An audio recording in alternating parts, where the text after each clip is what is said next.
यदा यदा हि धर्मस्य ग्लानिर्भवति भारत अभ्युत्थानमधर्मस्य तदात्मानं सृजाम्यहम्। पवित्राणाय साधूनां विनाशाय च दुष्कृताम् धर्म संस्थापनार्थाय संभवामि युगे युगे। ये भगवत गीता का एक श्लोक है जिसका अर्थ है कि जब जब धरती पर अधर्म बढ़ता है, जब जब न्याय और सत्य को बचाने वाला कोई नहीं होता, तब तब भगवान विष्णु स्वयं धरती पर अवतार लेते हैं। युग बदलते हैं, समय घूमता है और हर युग में एक नया रूप धारण कर भगवान विष्णु संसार को रक्षा का वचन देते हैं। इन अवतारों के रूप अलग हैं, कभी मछली, कभी कछुआ, कभी नर और पशु के बीच का रूप, तो कभी मर्यादा पुरुषोत्तम राम और कभी लीला पुरुषोत्तम कृष्ण। ये सिर्फ कहानी नहीं है, यह है धर्म, कर्तव्य और मानवता के पाठ। आइए सुनते हैं दशावतार की अद्भुत गाथा, क्रिएशन से लेके कलयुग तक का सफर। नमस्ते। तो आज हम सुनेंगे भगवान विष्णु के सबसे पहले अवतार मत्स्य अवतार की कथा। बहुत बहुत पहले की बात है, जब संसार ज्ञान और धर्म के नियम पर चलता था। उस युग में एक महान ऋषि थे, वह ऋषि कश्यप। वह अपनी करुणा, तपस्या और मानवता की सेवा के लिए तीनों लोकों में पूजे जाते थे। वो एक गुरु थे, एक मार्गदर्शक थे और धर्म के रक्षक थे। लेकिन विधि ने उनके पुत्र के लिए बिल्कुल अलग मार्ग चुना। उसका नाम था हयग्रीव। महर्षि का पुत्र होने के बावजूद हयग्रीव का मन अशांत और महत्वाकांक्षा से भरा हुआ था। समय के साथ उसे दानवराज यानी दानवों का राजा चुन लिया गया। दानवराज बनते ही उसके मन में एक डर पैदा हुआ कि कहीं मानव जाति अधिक ज्ञानी, अधिक शक्तिशाली और दानवों से आगे न बढ़ जाए। उसका मानना था कि अगर मनुष्य को ज्ञान मिल गया तो वो कभी भी दानवों के अधीन नहीं रहेंगे। तब उसने अपने आप से एक प्रश्न पूछा, मानव की असली शक्ति क्या है?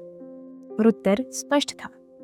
मानवों की प्रगति का मूल चारों वेदों में छुपा था, ऋग्वेद, यजुर्वेद, सामवेद और अथर्ववेद। ये वेद भगवान विष्णु ने ब्रह्मा जी को सौंपे थे।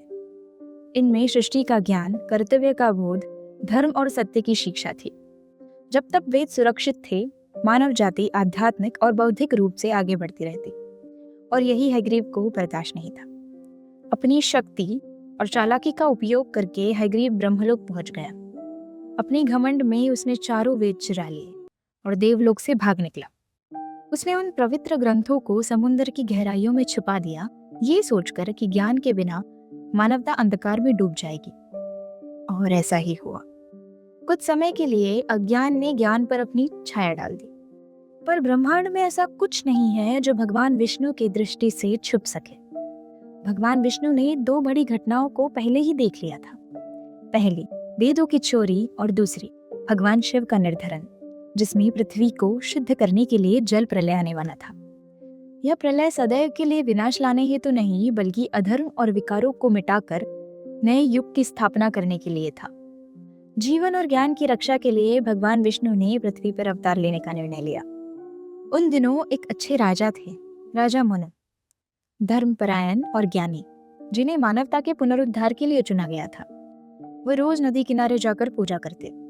एक दिन जब वो सूर्य देव को जल अर्पित कर रहे थे, तब उनके हाथों में पानी के साथ साथ एक छोटी सी मछली भी आ गई।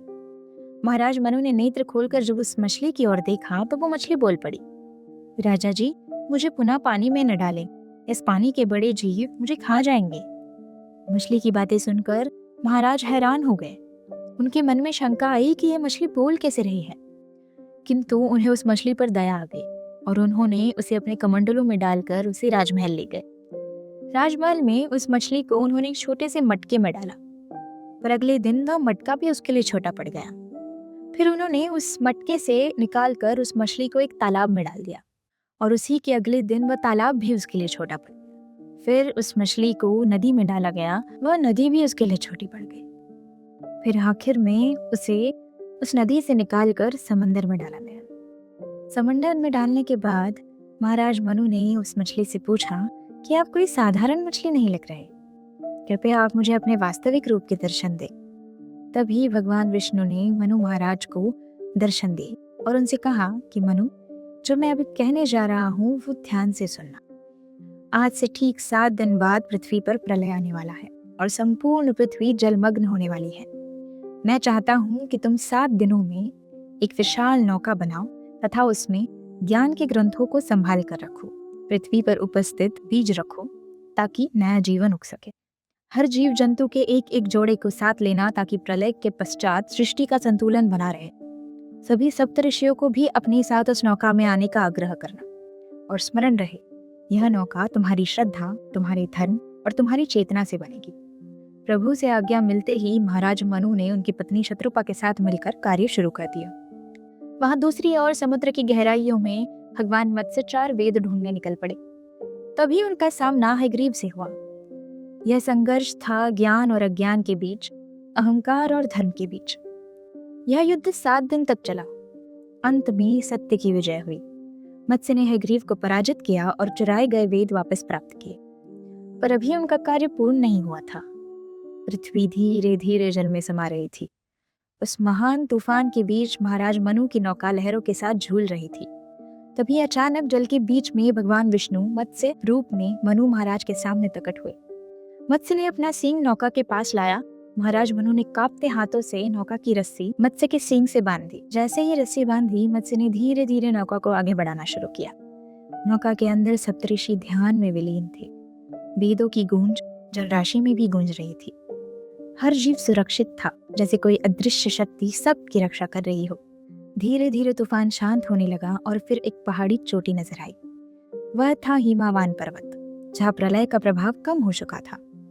जैसे ही नौका पहाड़ के पास पहुंची, मत्स्य ने उसे स्थिर कर दिया।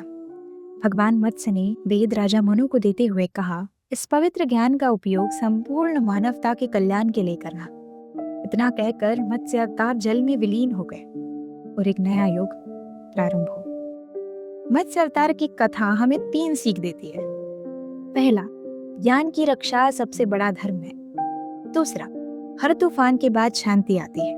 और तीसरा, हर अंत के बाद एक नई शुरुआत होती है। धन्यवाद।